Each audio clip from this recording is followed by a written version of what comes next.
আচ্ছা,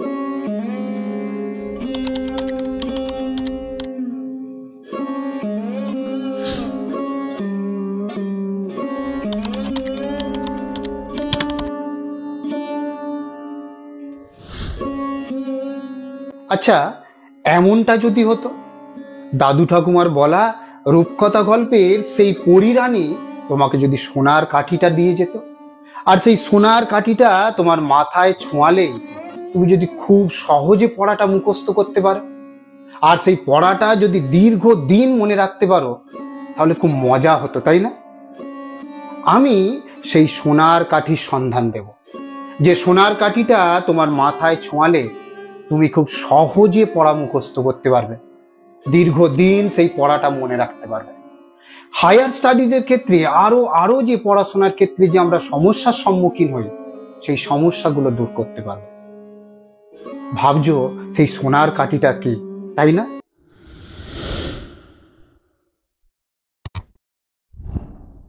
সালটা 1946।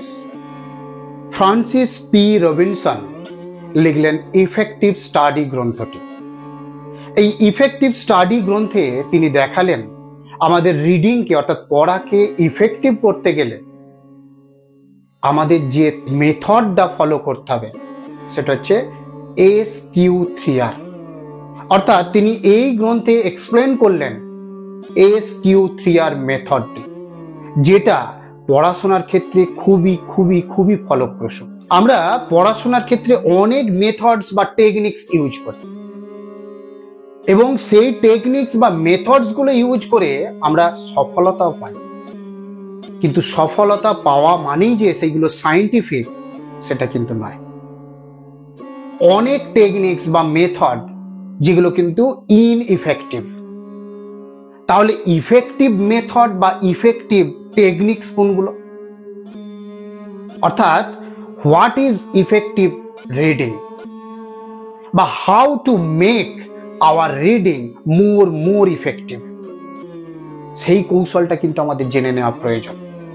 এবং সেটার জন্যই এই যে SQ3R যে টেকনিক্স বা মেথডের কথা বললাম, সেটা কিন্তু আমাদের পড়াশোনার ক্ষেত্রে সোনার কাঠি। তাহলে এই SQ3R কি? SQ3R এর S stands for survey, অর্থাৎ S survey, Q for question, Q question, আর 3R এর 1R read, 2R recite, আর 3R review।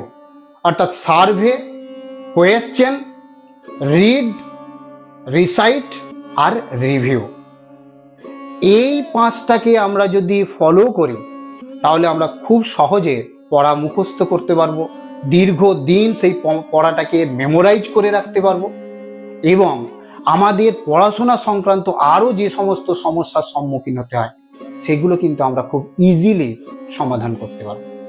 তাহলে এই সার্ভে, S ফর যে সার্ভে, অর্থাৎ S স্ট্যান্ডস ফর সার্ভে, সেই সার্ভেটা কি? আমরা পড়তে বসেই কোনো পড়া মুখস্থ করতে শুরু করি, কিন্তু সেটা সায়েন্টিফিক্যালি রং। আমাদের কি করতে হবে? আমরা পড়তে বসে যে চ্যাপ্টারটা পড়ব সেই চ্যাপ্টারটা খুলে পৃষ্ঠাগুলো উল্টাতে হবে, এবং সেই পৃষ্ঠায় কোনগুলো headings, sub headings, diagram, pictures, এগুলোকে আমাকে আগে প্রথম দেখতে হবে, এবং পাশে একটা খাতা রাখতে হবে যেখানে কোন চ্যাপ্টার পড়ছি সেটা আগে নোট করে নিতে হবে। এবং ওই যে হেডিংগুলো দেখলে, সাব হেডিং দেখলে, ডায়াগ্রাম দেখলে বা পিকচার্সগুলো দেখলে, এটার কারণটা কি?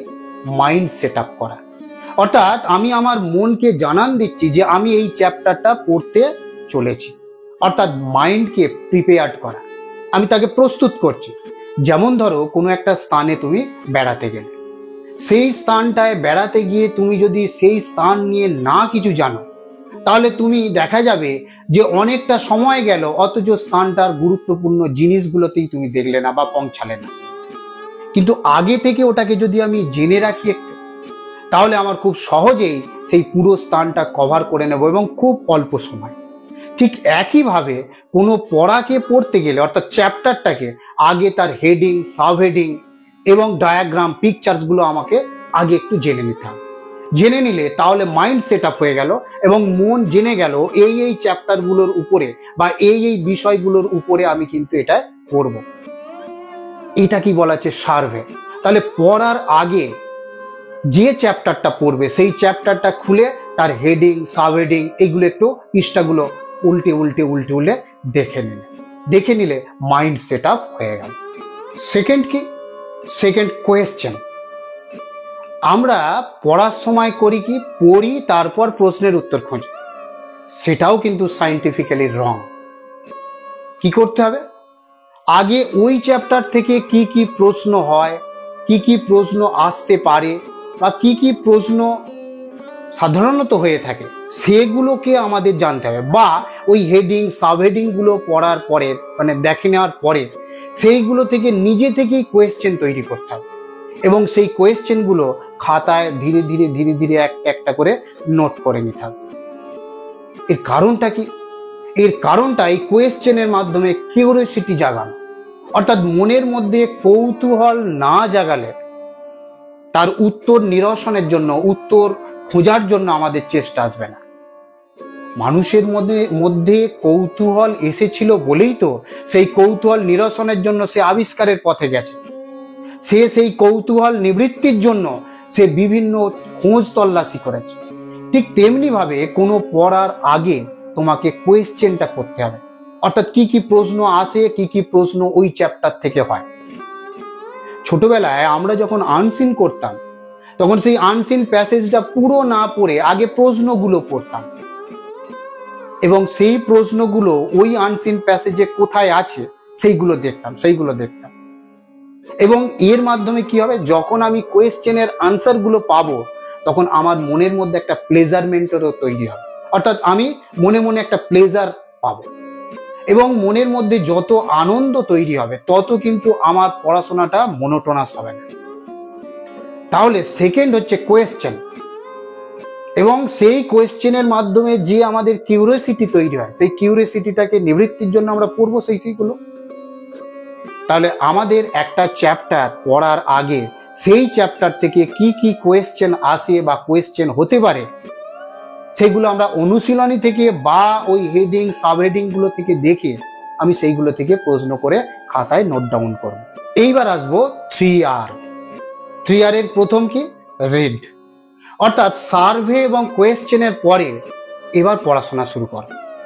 এবার যখন পড়ছো তখন মনে হবে এইটা তো ওই প্রশ্নের উত্তর, আবার কিছুটা পড়ার পরে দেখা যাবে এটা তো সেকেন্ড কোয়েশ্চেনের উত্তর হবে।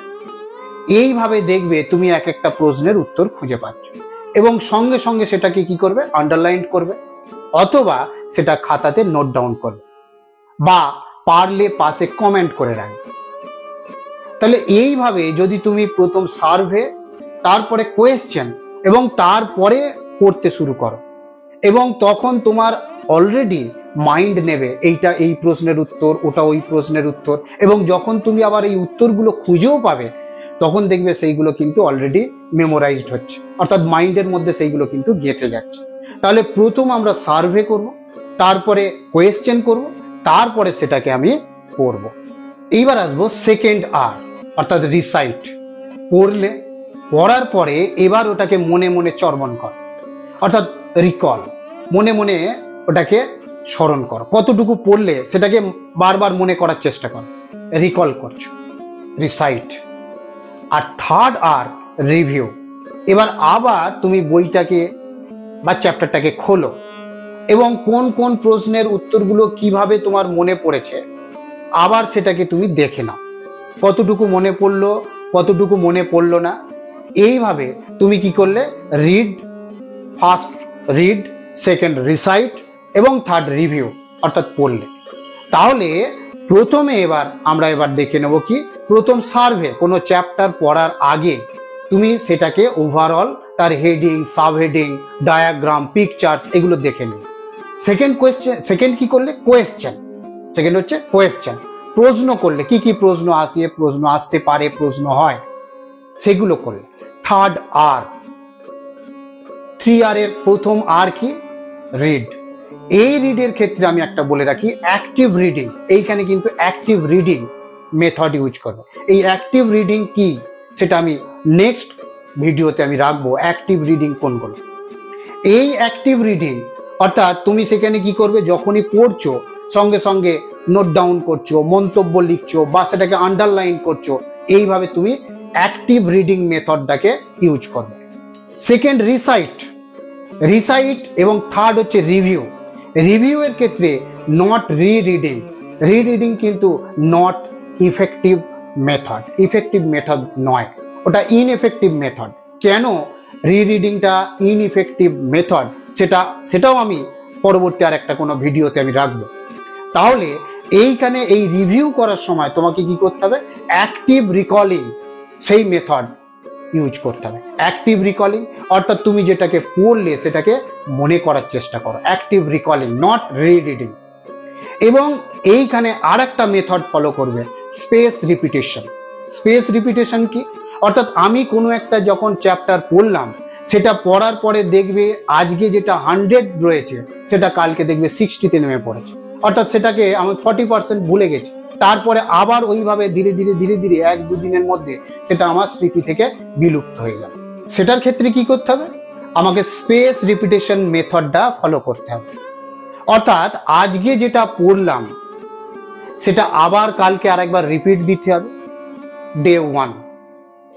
ডে 2-তে কি করতে হবে, আবার সেটাকে আমি 5 দিন পরে ওটাকে আবার রিপিটেশন দিলাম, ওটাকে পড়লাম, পড়ার থেকে ওটাকে আমাকে রিকল করতে হবে, মনে করতে হবে। যত রিকল করার চেষ্টা করবে, রিডিংটাকে অ্যাভয়েড করে যত রিকল করার চেষ্টা করবে, তত কিন্তু তোমার স্মৃতিশক্তি বাড়বে এবং কোনো একটা চ্যাপ্টার তত মেমোরাইজড হবে। এবার ডে 3 গেল, ডে 4 ওটাকে আবার 15 দিন পরে আরেকবার রিকল করার চেষ্টা করো, স্মরণ করার চেষ্টা করো। তাহলে দেখবে এইভাবে যদি স্পেস রিপিটেশন ফলো করো, তাহলে সেই পড়াটা অনেকটা মেমোরাইজড হবে। তার কারণটা কি, আমাদের ব্রেনও কিন্তু ডিলিট করার জন্য ব্যস্ত থাকে, কোনো মেটেরিয়ালসকে ডিলিট করার জন্য ব্যস্ত থাকে। যখনই সেটা আমি পড়ছি না, তখন ব্রেন অটোমেটিক্যালি ভাবছে এটা আননেসেসারি, তখন সে কি করছে, সেটাকে মেমোরি থেকে ডাস্টবিনে ফেলে দেওয়ার চেষ্টা করছে। কিন্তু যখন সেটাকে আমি পড়বো, তখনই ব্রেন সজাগ হয়ে যাবে, না এটা তার মানে কিছু একটা ইম্পর্টেন্ট বিষয় আছে, সে সেটাকে কিন্তু রেখে দেওয়ার চেষ্টা করবে। আর এটার ক্ষেত্রে খুব প্রয়োজন স্পেস রিপিটেশন মেথড ফলো করা। তাহলে এই যে আমাদের রিডিংটাকে এই প্রসেসে ইউজফুল করে তোলা, এটাকেই বলা হচ্ছে ইফেক্টিভ রিডিং।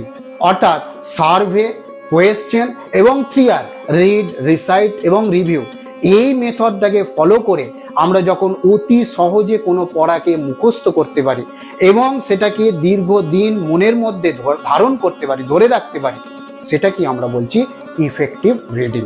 তাহলে এইভাবে ওই রূপকথার গল্পের পরীর দেওয়া সোনার কাঠি অর্থাৎ SQ3R মেথডটাকে যদি ফলো করো, তাহলে তোমাদের রিডিং অবশ্যই মোর ইফেক্টিভ হবে। এবং এই পড়াটা, যে পড়াটা তুমি পড়লে সেটা দীর্ঘদিন মেমোরাইজড করে রাখতে পারবে এবং ইজিলি সেটাকে পড়তে পারবে, এবং কোনো কঠিন চ্যাপ্টার হলেও সেটাকে পড়তে ভালো লাগবে এবং পড়াশোনায় তোমরা একাগ্রতা, মনোযোগও দিতে পারবে।